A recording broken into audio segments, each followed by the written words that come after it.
Hi, this is Paul Acholchik from Anecdote Sydney office, sharing another little clip about my article, Stop Presenting the Strategy and Start Communicating It.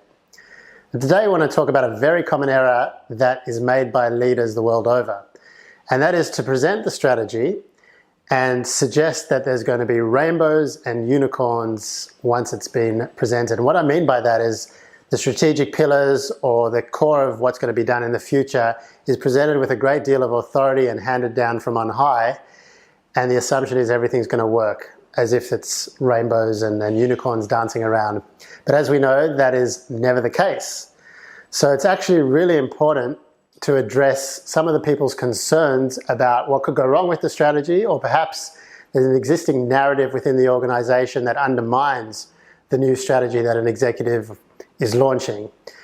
At Anecdote, we feel really strongly that it's critical to address those anti-stories, as we call them, head on.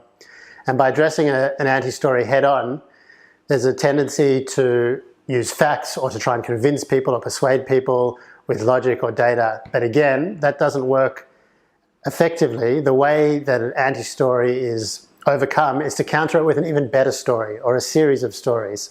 And then you can go into the facts and the data. That's because it connects more with the human emotion and the way that we like to process information. So what do we mean by countering an anti-story? Well, I'd like to give you one example. If you remember back to the general manager from Microsoft in 2015 who was on stage, and there was a really strong anti-story around the reorg that he'd announced, and that came from an HR manager finding a reorg diagram from 6 years prior that was very similar to the one he was announcing that day. So of course he was getting up and speaking about this wonderful new structure, and in the background the anti-story was, this is just another management whim, and he's talking about customer engagement and end-to-end visibility. He doesn't really believe in it. He's just trying to come up with a new way to impress senior management. So he tackled this in a very unique way, which was head-on, and we helped him find a story that could counter that anti-story. And just very briefly, that story was about his early days as a Microsoft manager when he was leading a programming team.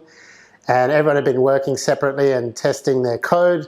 It had worked really well until one night the general manager got a call, and he wasn't a general manager at the time, but he got a call from a client in a panic saying that the programs were conflicting with each other when the system had gone live, and even though they tested well separately, everything was going wrong.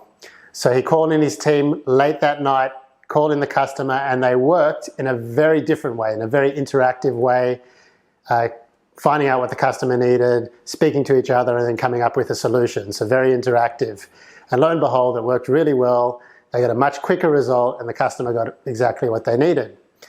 And the reason this anecdote was important, or it serves as a counter story, is because people in the audience could now make the connection that this wasn't just a management whim, but years ago, the general manager had realized the importance of having end-to-end customer visibility and working together as a team with each other and with the customer, so that when he then announced the strategy and said, I know what many of you are thinking, there's an old model out there, we've done this before, but I want to share with you why I'm really committed to this. He was able to use that counter story against the anti-story and then have a lot more credibility, and people were open to his message.